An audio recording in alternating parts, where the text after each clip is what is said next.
성경은 하나님께서 이스라엘 백성들을 인도해 가시는 과정 가운데 하나님이 그들로 연합하게 하시고 또 하나 되게 하신다라고 하는 사실을 성경 여러 곳에서 말씀해 주고 있습니다.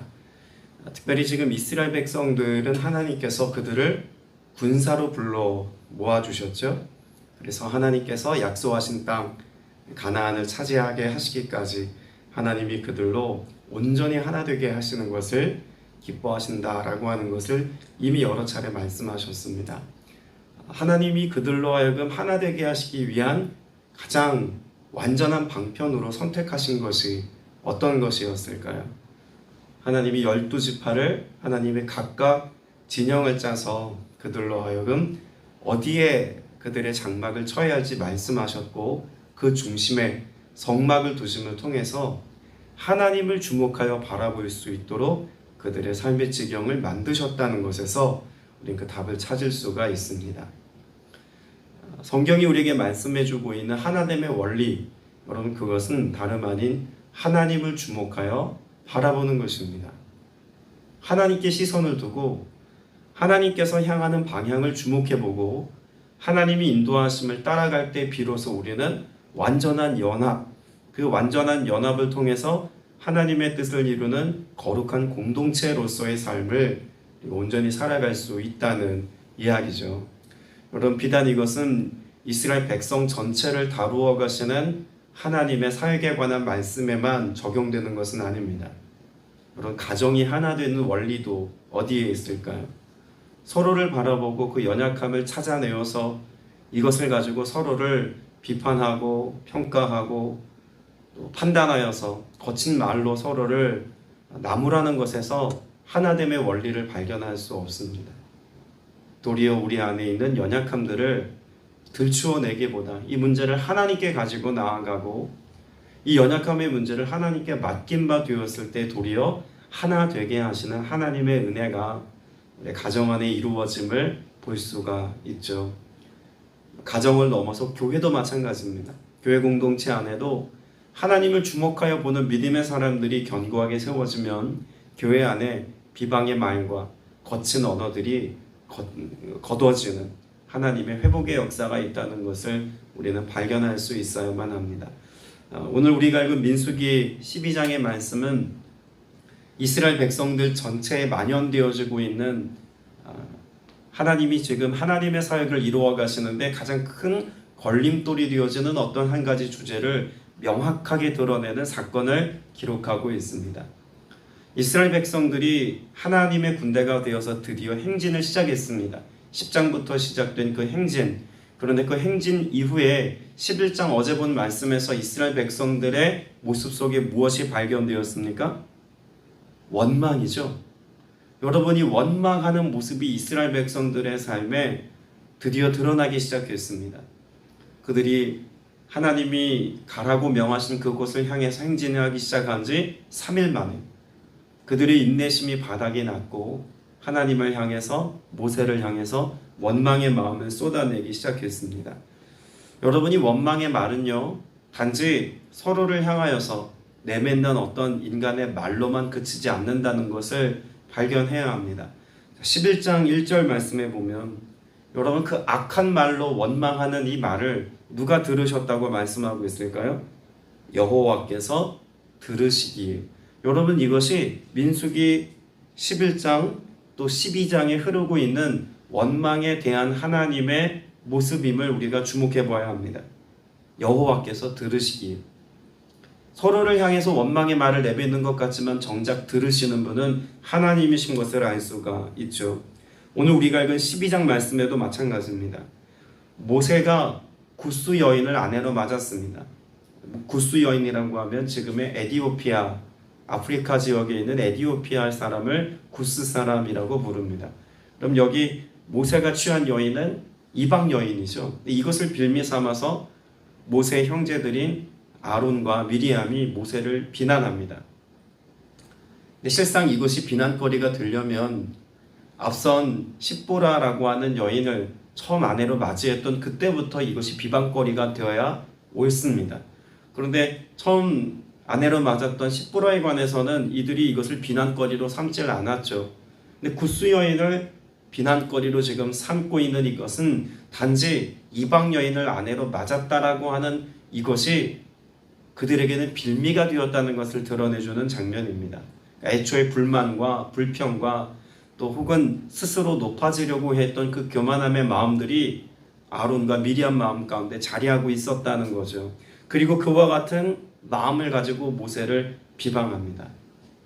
근데 모세를 향하여 비난의 말을 쏟아낸 이 사건을 하나님께서 어떻게 보고 계시냐면 2절 말씀에 이렇게 기록되어 있죠. 그들이 이르되 여호와께서 모세와만 말씀하셨느냐 우리와도 말씀하지 아니하셨느냐 하매 여호와께서 어떻게 하셨더라? 이 말을 들으셨더라. 그럼 11장에서도 역시 원망의 말을 내뱉을 때 하나님이 안 듣고 계신 것 같았지만 하나님이 그 모든 원망의 말을 다 듣고 계셨습니다. 12장에서 아론과 미리암이 모세를 향해서 비방하는 말을 쏟아내고 있을 때 그 소리를 사람들이 회자하고 있는 동시에 누가 듣고 계셨냐면 하나님이 그 모든 말씀들을 듣고 계셨다는 사실입니다. 하나님께서는 지금도 우리의 마음속에서 일어나고 있는 모든 생각, 우리의 말을 통해서 쏟아져 나오고 있는 언어, 이것을 그냥 지나치시는 법이 없습니다.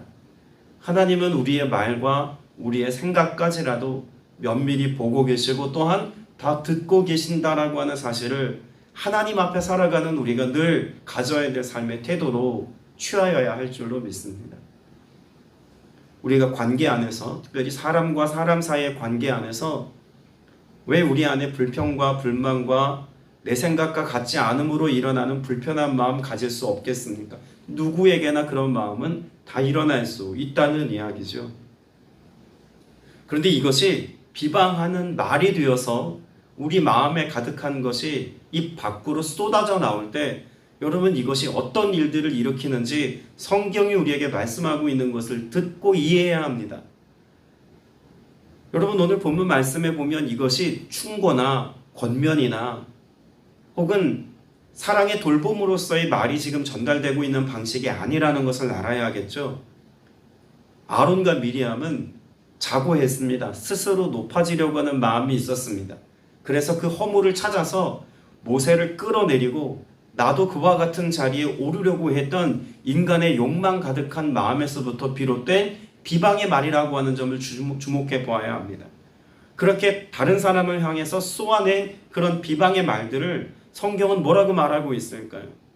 여러분 시편 69편에 보면 시편 전체를 통틀어서 이런 비방의 말들에 관한 우리의 삶의 해악을 말씀하고 있는데 그 중에서 시편 69편 20절 말씀을 대표적으로 보자면 이렇습니다.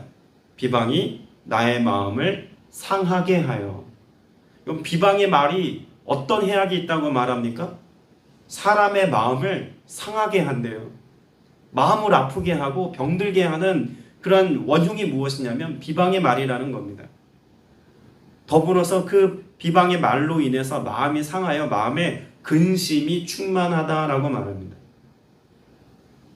마음에 하나님의 말씀이 충만하고 하나님이 하실 일들에 대한 기대감이 일어나야 되는데 누군가 내게 쏟아낸 비방의 말은 마음을 상하게 하고 그 상한 마음을 비집고 악한 영들이 들어올 만한 근심이라고 하는 역사가 그 마음에 자리하도록 그 시작을 연다는 이야기예요.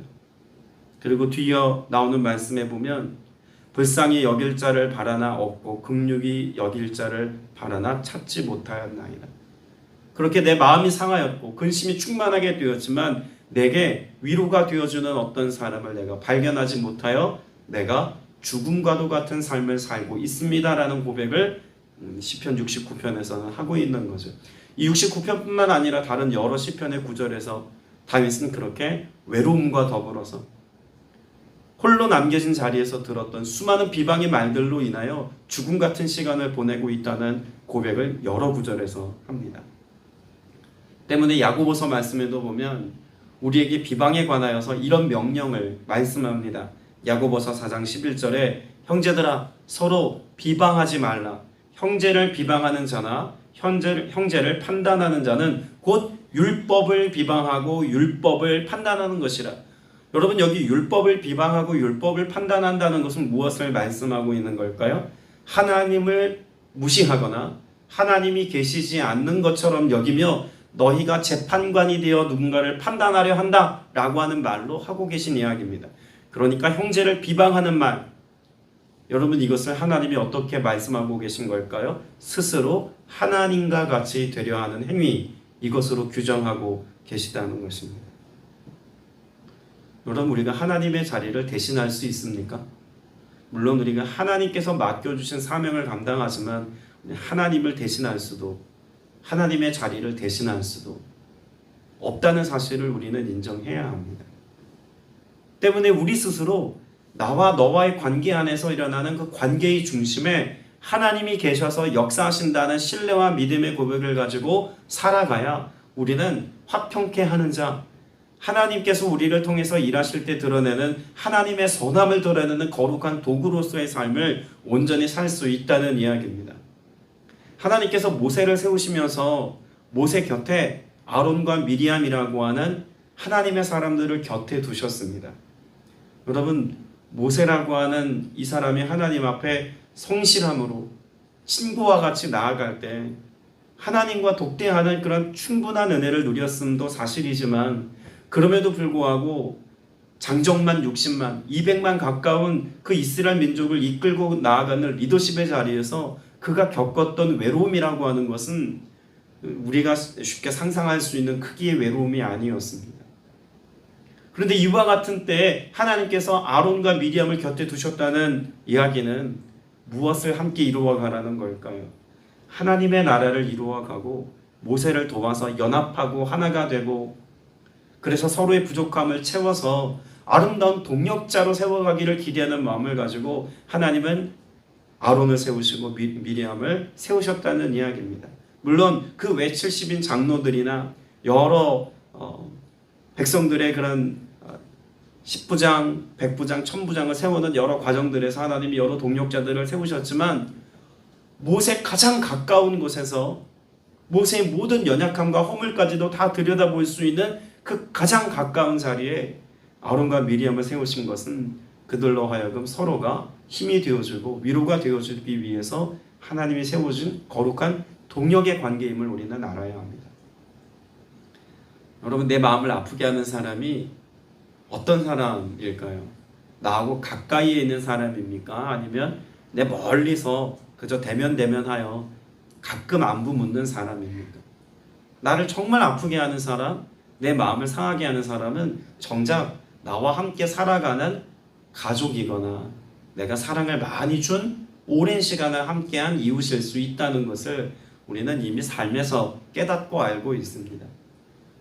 여러분 이것을 역지사지로 생각을 해보면 나도 누군가에게 그런 비방의 말과 아프게 하는 말로 마음을 상하게 하고 또 누군가를 힘들게 할 만한 역할을 하고 있는지도 모르지 않겠습니까?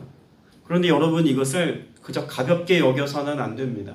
우리가 모르면 모르겠지만 하나님의 말씀에 이 비방하는 말이 얼마나 해악한지를 안다면 우린 더 이상 그러한 생각과 말을 마음 가운데 또 우리의 언어 생활 가운데 품고 살아가면 안 됩니다. 그 이유를 제가 말씀드리려고 합니다.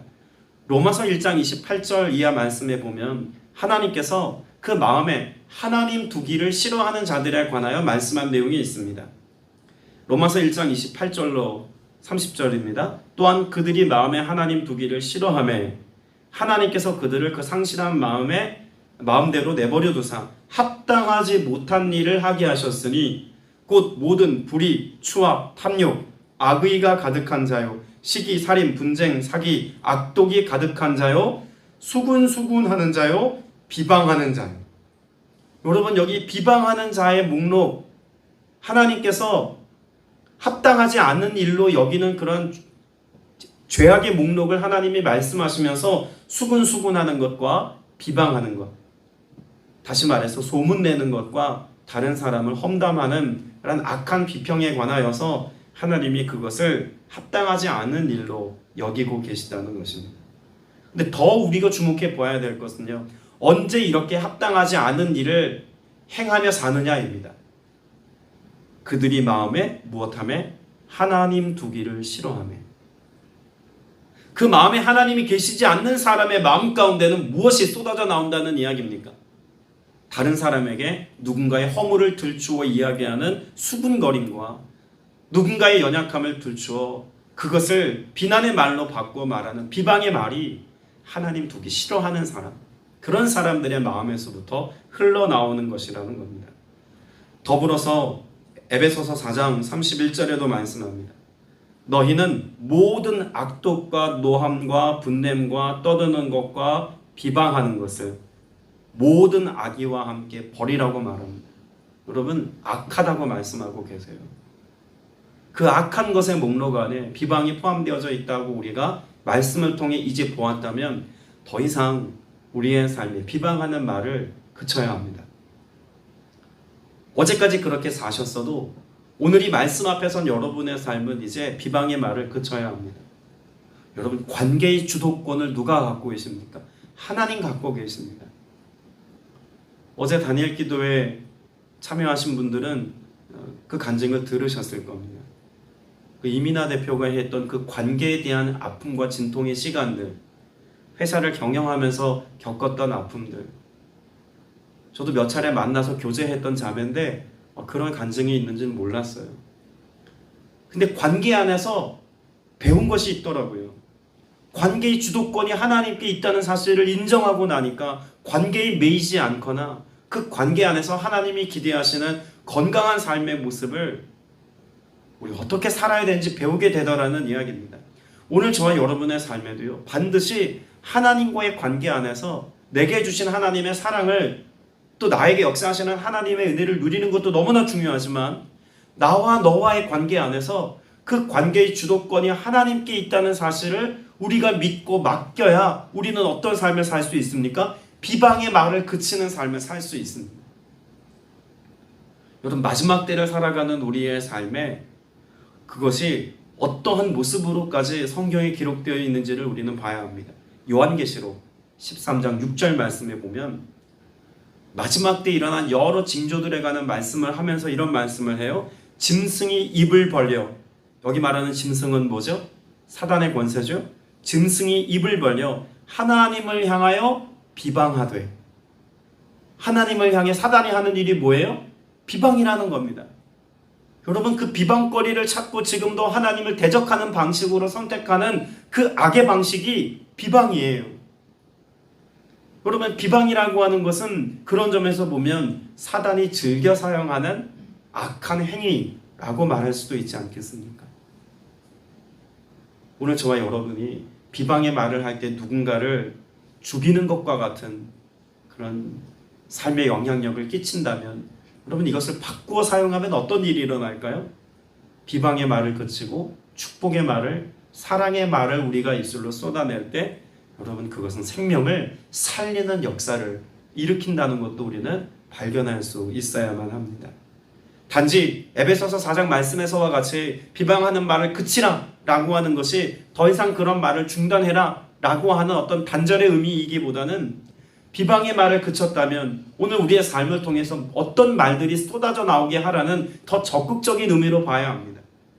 축복의 말이, 사랑의 말이, 내 안에 가득한 하나님의 그러한 사랑의 마음이 내 언어를 통해서, 내 삶의 모습을 통해서 흘러나오게 해야 한다는 말입니다.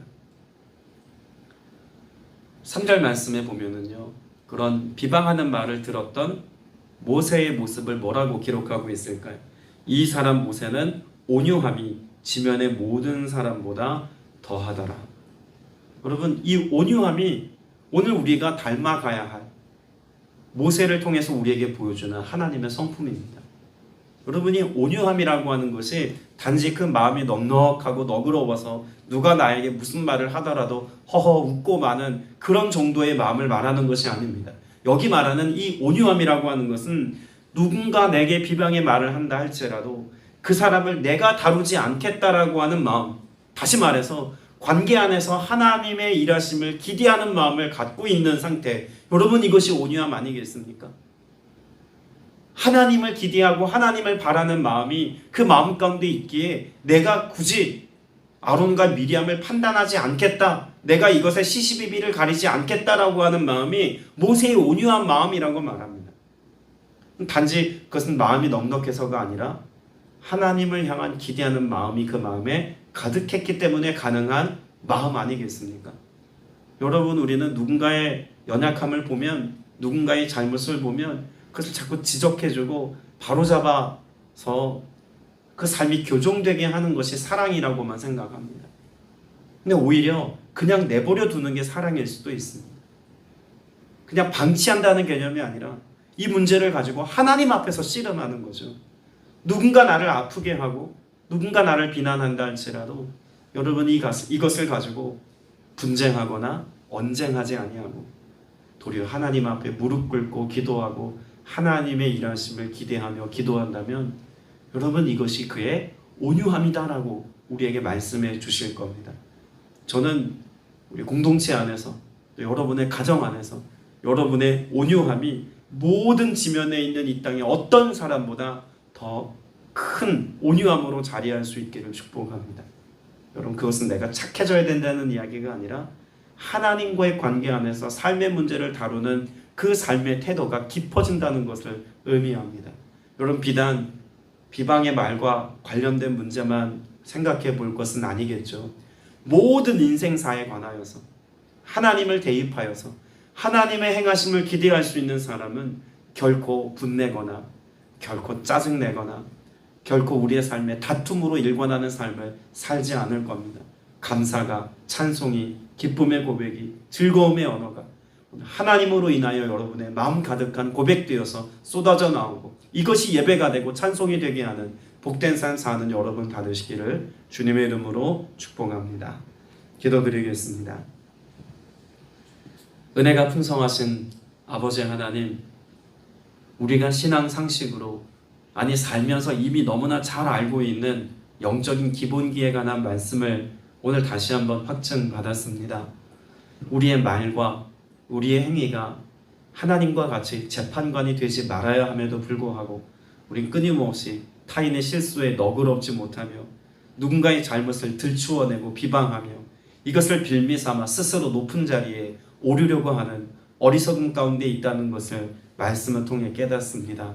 주님, 우리의 입술을 주장하여 주옵소서. 아니, 우리의 마음을 전혀 새롭게 하여 주시어서 우리의 마음에 가득한 주님의 성품이 모세의 온유함과 같이 우리의 삶에 드러날 수 있도록 우리의 삶을 주장하여 주옵소서. 모든 것이 하나님의 주권 아래 있음을 믿고 믿음의 고백을 가지고 주님 앞에서 우리의 삶을 온전히 드러낼 수 있는 복된 하나님의 권속들 되어지기를 원하오니 주님, 우리의 삶을 다스려 주옵소서. 말씀을 통해서 확증해 주신 이 은혜가 우리의 삶의 열매가 되기까지 선한 능력으로 역사하실 것을 믿사옵고 살아계신 우리 구주 예수 그리스도 이름으로 간절히 기도드렸사옵나이다. 아멘.